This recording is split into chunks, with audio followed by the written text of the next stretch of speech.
Hi, this is Tim of the 1916 Company. Welcome and thanks for logging on. If you love this watch, email me, Team Mosso at the1916company.com for purchase, pricing, and availability questions concerning this watch. Today we have something that is rare, exclusive, fun, and yet not expensive from Tudor. This is the Heritage Black Bay Harrods edition. Developed in conjunction and sold through the famous British department store, this model originally launched in 2017 as an in-shop exclusive. That is, you had to get it at the authorized dealer in Harrods. Well, from 2023, you still got it through Harrods, but you can now buy it on the web store of the famed retailer. And this example right here was part of that class of 2023. So the Black Bay Harrods is essentially a 41mm steel Black Bay. So 41 in diameter, 14.8 millimeters thick, and from lug tip to lug tip, 50 millimeters with a broad 22 millimeter spacing between the lugs. It's a big watch, but not a huge watch. Throwing it on my 16 centimeter circumference wrist, it's definitely sizable.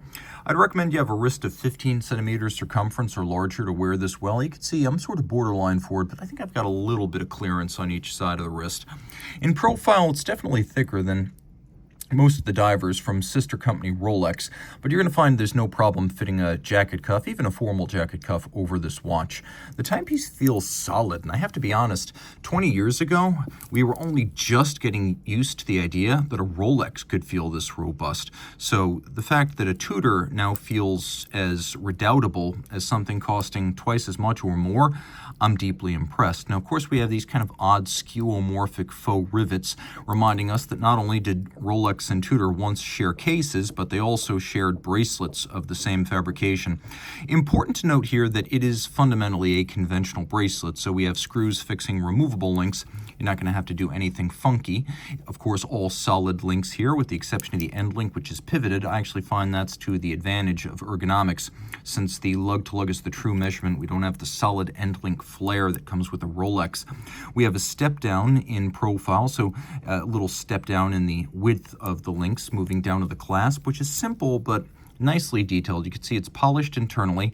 It's a single fold, and we have these inner and outer spring-loaded ceramic pin snaps, and they ensure that the snappiness of this fixture will never ebb because the steel cannot wear down the ceramic pin snaps. These are little balls that are ceramic and spring-loaded, and so snappy forever.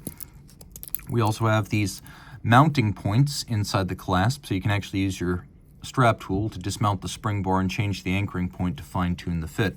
And if you look at how the clasp is designed externally, you can see that we have a little Tudor shield that is built into the clamshell. All sorts of thoughtful details here.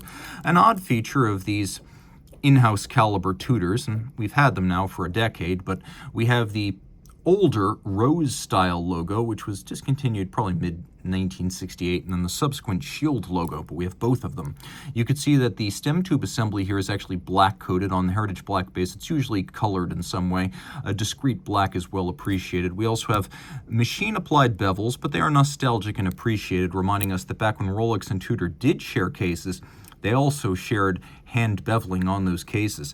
Profiles in polish, lug hoods in satin. We've got a micro knurling on the bezel, which I actually find is really easy to grip. It's great if your hands are wet, sweaty, or gloved. It's a super chunky 60-click bezel, so it's not a Rolex style 120, but if you are from the Doxa Sub and Panerai Submersible school of bezel feel and sound, you will you will find it very appealing in that it is super chunky and loud.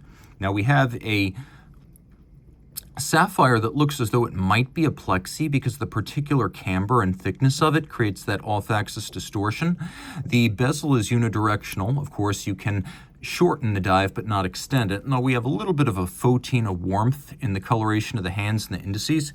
You'll find that there is no loss of brightness when you turn the light out.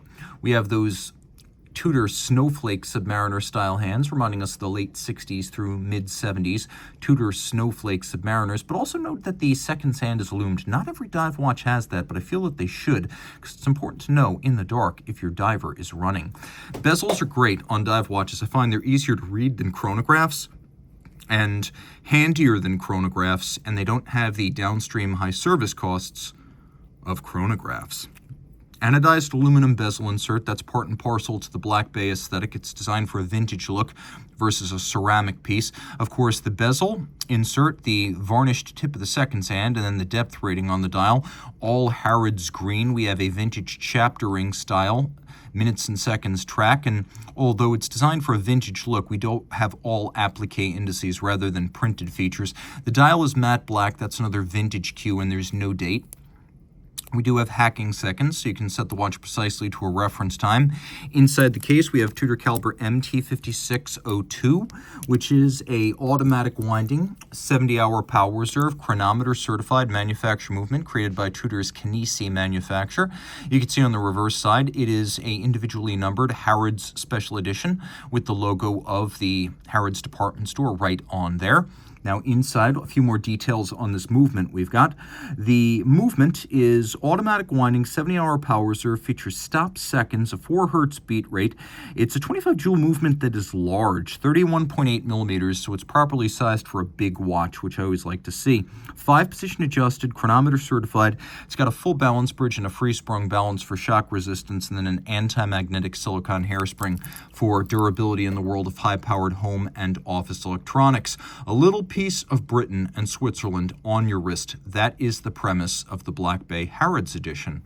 Reach out to Team Mosso at the 1916company.com for purchase and pricing details.